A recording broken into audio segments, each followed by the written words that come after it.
¿Qué pasa, chavales? Hoy en este nuevo video les voy a hablar del cerebro, tanto sus partes interiores como exteriores. Muy bien, comencemos. El cerebro. Bueno, pues ¿qué es? Es una estructura notable que define quiénes somos como individuos y cómo experimentamos el mundo.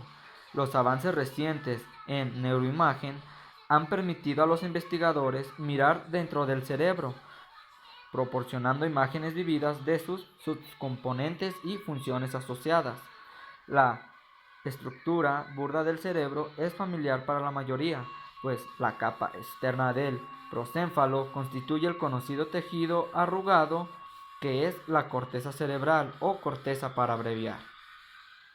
Los grandes pliegues de la corteza se denominan circunvoluciones. Los pequeños pliegues dentro de estos pliegues son fisuras. Cada hemisferio de la corteza consta de 4 lóbulos. Sería frontal, parietal, temporal y occipital. Igual, otras estructuras importantes son el tronco encefálico, el cerebro y el sistema límbico. Muy bien, vamos a comenzar con las partes exteriores. Como bien dijimos, se consta de 4 lóbulos. Empezamos por el lóbulo frontal.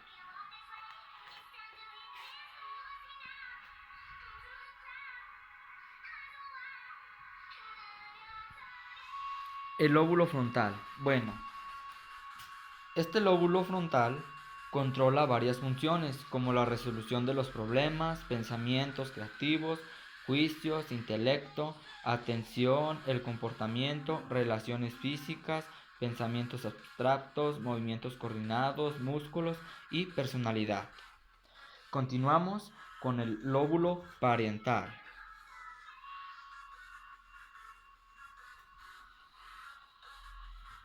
Que sería este de color rojo.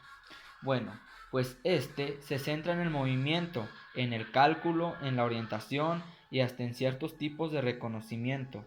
Si se llega a producir algún tipo de lesión en esta zona, se puede llegar a obtener impedimentos como para hacer las tareas sencillas de la vida cotidiana, estas que se llevan día a día. Continuaremos con el siguiente lóbulo. Este se encuentra en las partes laterales de nuestro cerebro. Este se llama o lo denominamos como lóbulo temporal. Muy bien. ¿Qué es el lóbulo temporal? Bueno, pues este controla la memoria visual, auditiva y compresión del habla. Incluye áreas que son las que tienen capacidad de controlar el habla y escucha, el comportamiento y el lenguaje. Y ahora nos pasamos al cuarto lóbulo. Este se encuentra en la parte posterior de nuestra cabeza, que sería el lóbulo occipital. Sería este de color azul. Bueno, este controla la visión y en esta zona, si se llega a ocasionar una lesión, puede haber dificultades como por ejemplo para leer. Y pues estos serían los 4 lóbulos, pero hay un quinto lóbulo y está entre dos lóbulos, entre la parte parietal y en la parte temporal, que sería de este lado. Se encuentra entre la fisura de silicio, que sería como por aquí más o menos, y este se llama el lóbulo, permítanme, el lóbulo insular. Bueno, nos quedamos en que este ayuda al olfato, al gusto y los sentimientos, pero este no pertenece a las partes exteriores, este viene siendo de las partes interiores. Y pues bueno, aquí terminamos lo que son las 4 lóbulos de nuestro cerebro y son partes exteriores. Ok, retomando el tema, ahora nos pasaremos a la parte interior de nuestro cerebro. Antes que nada, les hablaremos de un estudio de algún caso sobre de nuestro cerebro. Bueno, pues quizás el estudio de caso más conocido en la neurociencia es de Phineas Gage, quien sufrió graves daños en la corteza prefrontal después de un accidente relacionado con el ferrocarril en 1848. Una explosión condujo una gran barra de hierro a través del cráneo de Gage y más tarde se informó que tenía graves impedimentos sociales, aunque el alcance de estas deficiencias sigue siendo controvertido. Su estudio de caso fue un hito en el sentido de que correlacionó funciones cognitivas específicas con un área específica del cerebro. Algunos trastornos cognitivos asociados, que casi sin excepción, los trastornos cognitivos se correlacionan con múltiples regiones del cerebro, así como los genes y bioquímicos asociados con la cognición. Se expresan en todo el cerebro. Las estructuras macroscópicas que se correlacionan con los trastornos cognitivos están muy extendidas. Es posible que el cerebro repare las redes neuronales dañadas o compense la pérdida de función en estructuras particulares. Los impedimentos comunes resultantes del daño cerebral incluyen déficits en la atención, la emoción, el lenguaje, el aprendizaje, la memoria, el movimiento, la percepción y la sensación. Muy bien, ya que nos quedó un poco claro de que se habló, digamos, un ejemplo de lo que se puede, digamos, tener un problema hacia nuestro cerebro, vamos a pasar con las partes internas de nuestro cerebro. Muy bien. Comenzaremos con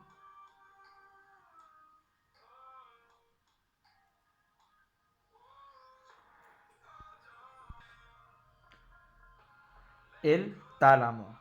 Bueno, el tálamo se representa o está ubicado en esta parte.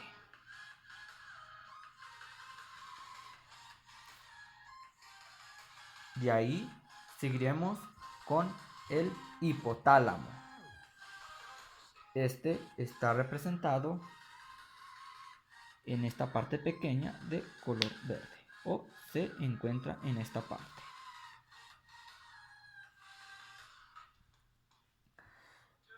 El siguiente sería el hipocampo. Igual está representado en esta siguiente parte de color verde y se encuentra en este lugar. El siguiente sería la glándula pituitaria. Esta sería esta partecita pequeña de color rojo.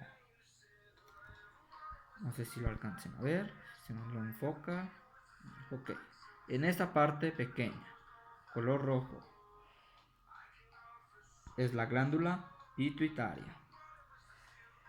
Después sería el tronco encefálico.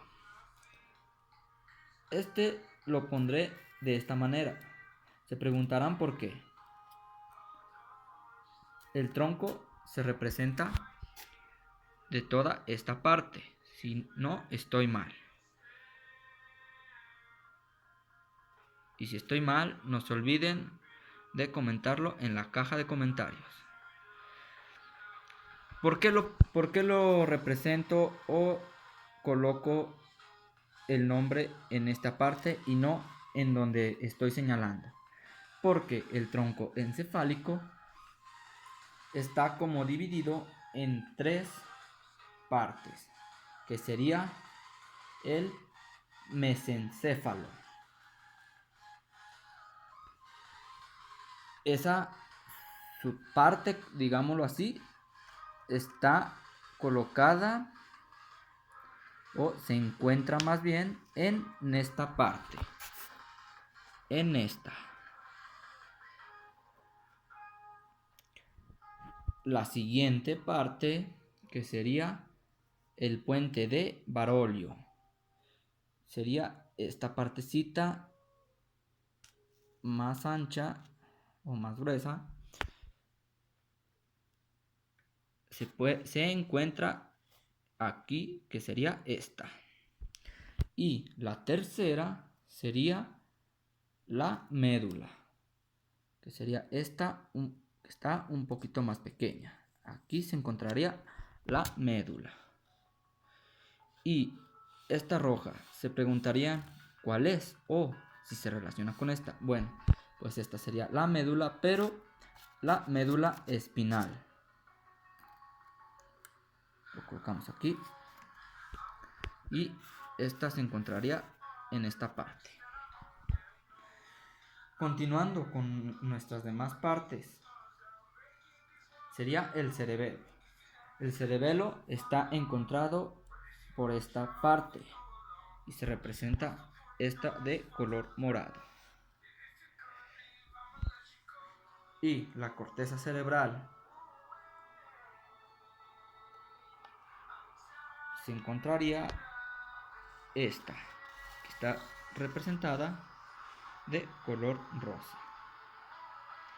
Y por último tenemos el cuerpo calloso, que este está representado en color rojo y sería toda esta parte. Este es como un puente que, si no estoy mal, es el puente entre los dos hemisferios, tanto el izquierdo y el derecho. Y pues bueno, estas son las partes, digamos, más comunes o las más conocidas de nuestro cerebro. Recuerden, son las partes internas. Muy bien, a continuación hablaremos de las partes de nuestro cerebro y nos vamos a basar en el cerebro G2C, que consta de 29 partes o estructuras.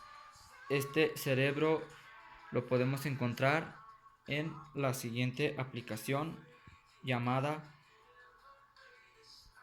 3D Brain.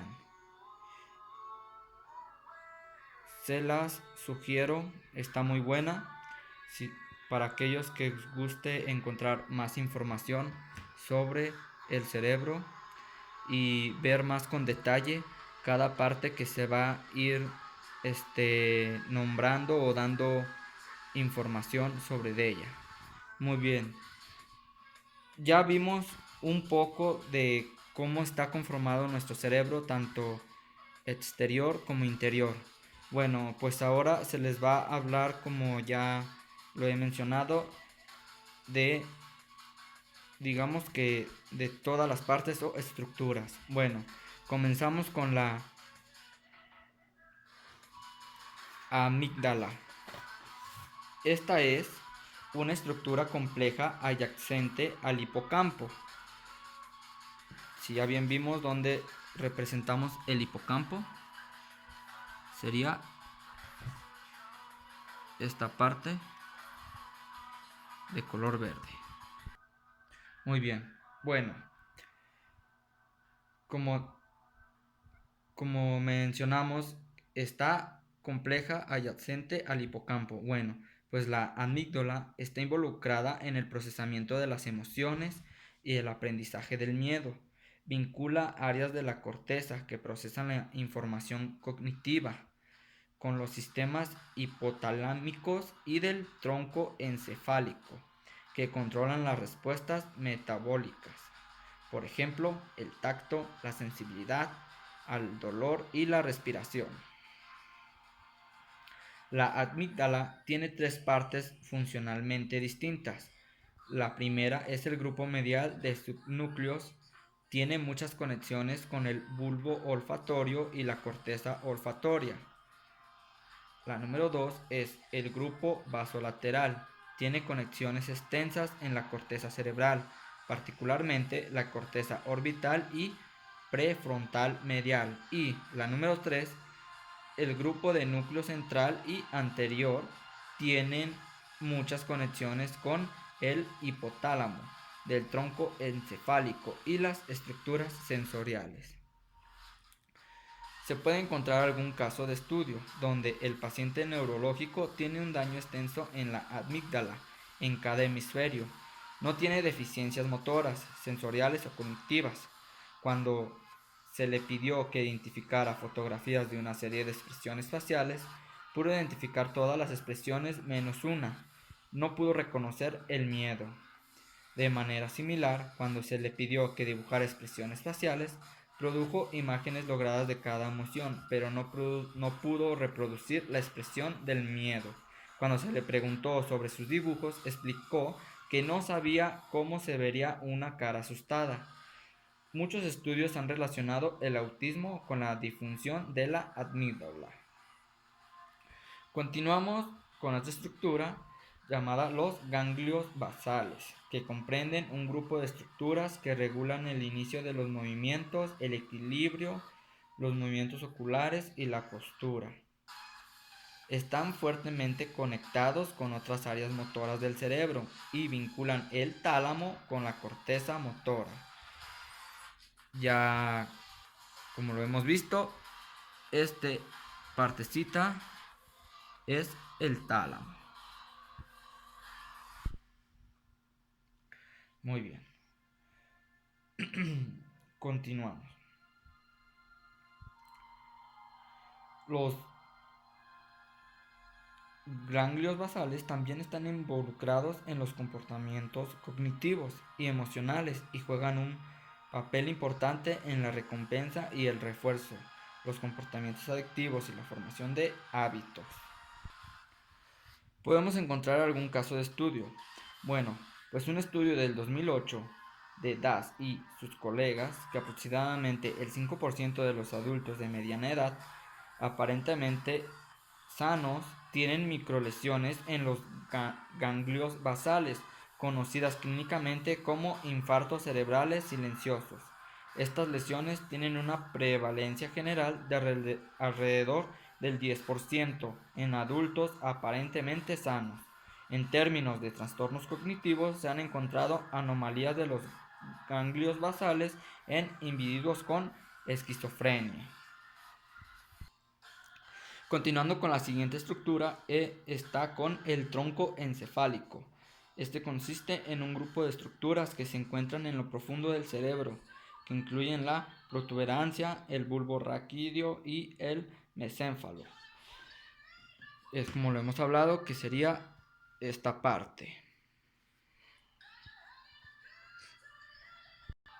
Muy bien, pues este desempeña un papel importante en el mantenimiento de la homeostasis, al controlar funciones autónomas como la respiración, la frecuencia cardíaca y la presión arterial. Si bien el tronco del encéfalo puede organizar los movimientos motores, como los reflejos, se coordina con la corteza motora y las áreas asociadas para contribuir a los movimientos finos, las extremidades y la cara. ¿Algún caso de estudio? Bueno, pues Cagno en 2006 describen a dos pacientes con daño, accidente cerebrovascular en el tronco encefálico, que tenían considerables dificultades para mantener el equilibrio y caminar. Además, ambos padecían bostezos patológicos, que se presentan con una frecuencia de cada 2 a 3 minutos. ¿Algún trastorno cognitivo asociado? Pues bueno, muy pocos trastornos cognitivos se han asociado con el tronco encefálico. Varios estudios han encontrado anomalías del tronco en personas con autismo. Continuando con otra estructura está el área de Broca. Bueno, pues esta está definida funcionalmente en el lóbulo frontal izquierdo de aproximadamente el 97% de los humanos, incluida la gran mayoría de zurdos. El área de Broca está involucrada principalmente en la producción del lenguaje hablado y escrito, y también en el procesamiento de comprensión hacia el lenguaje. Toma su nombre del científico francés cuyo trabajo con pacientes con trastornos del lenguaje lo llevó a concluir que hablamos con nuestro cerebro izquierdo, o como lo conocemos, hemisferio.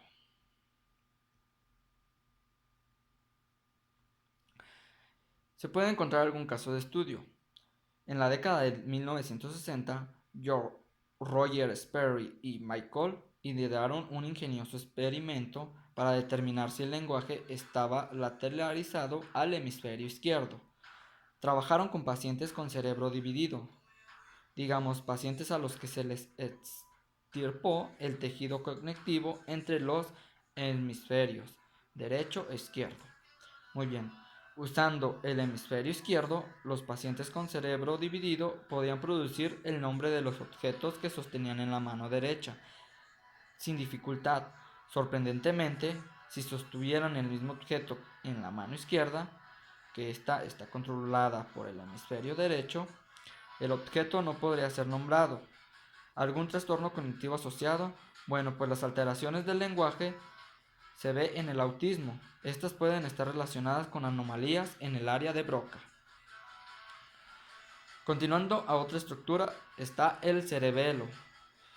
Este monitorea y regula el comportamiento motor, particularmente los movimientos automáticos. Algunos estudios recientes han asociado al cerebelo con funciones cognitivas como el aprendizaje y la atención, aunque el cerebelo representa aproximadamente el 10% del peso total de nuestro cerebro.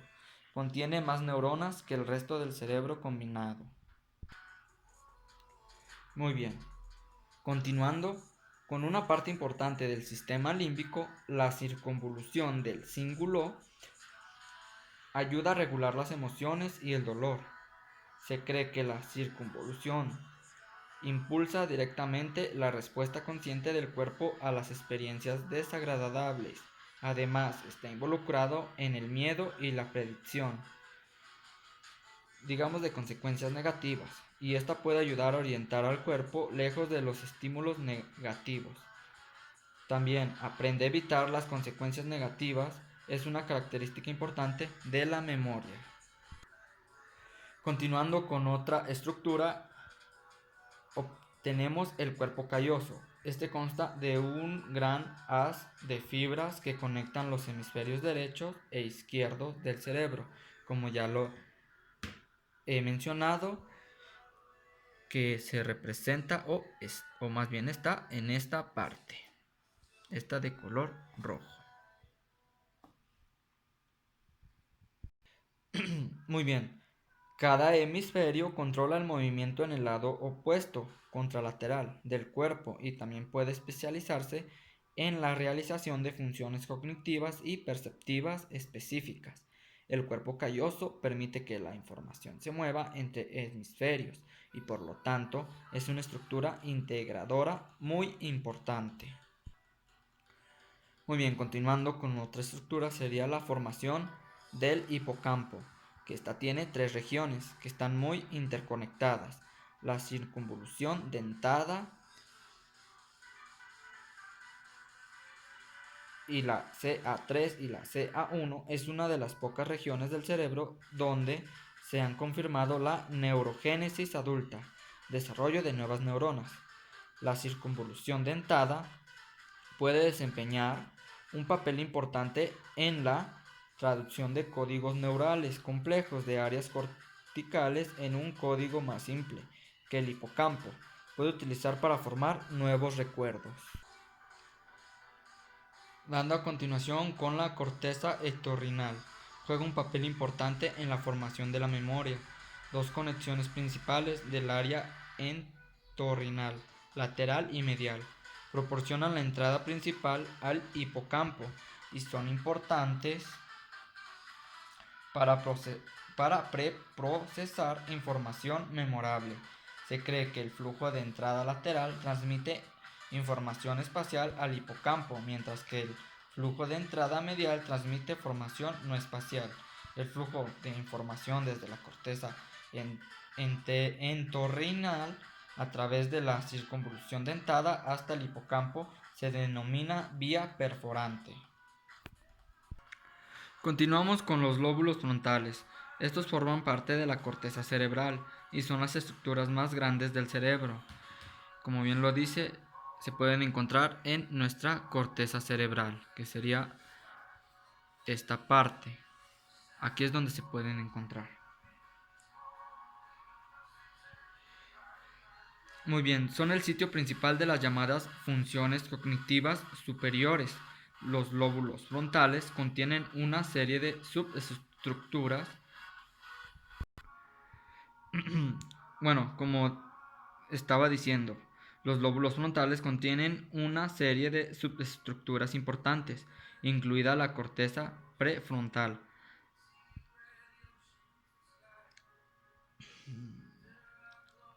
La corteza orbitofrontal, las cortezas motoras y premotoras y el área de Broca. Estas subestructuras están involucradas en la atención y el pensamiento, el movimiento voluntario, la toma de decisiones y el lenguaje. Dando a continuación, se les hablará del hipocampo. Bueno, es la estructura del cerebro más estrechamente alineada con la formación de la memoria.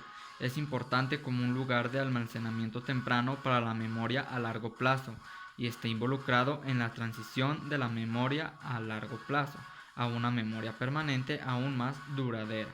El hipocampo también juega un papel importante en la navegación espacial. Y, por último, está el hipotálamo. Regula una amplia gama de actividades fisiológicas y de comportamiento. Controla muchas funciones autónomas como el hambre, la sed, la temperatura corporal y la actividad sexual. Para hacer esto, el hipotálamo integra información de muchas partes diferentes del cerebro y responde a una variedad de estímulos que incluyen luz.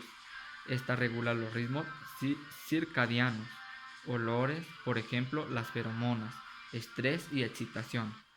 Las neuronas del hipotálamo liberan oxitocina directamente en el cerebro. Y pues bueno, aquí vamos a concluir el video porque ya se ha hecho un poco largo. Estas son algunas estructuras de nuestro cerebro. Aún falta por ver unas cuantas más. Pienso hacerlo de 2 partes. Si aún se llega a ser más largo, se haría de más partes. Pero si no estoy mal, creo que serían de 2 partes. Entonces esta sería la primera parte. No se olviden de comentar, de dar like al video y suscribirse. Continuaremos en otro video con las siguientes o las restantes estructuras de nuestro cerebro. Hasta luego.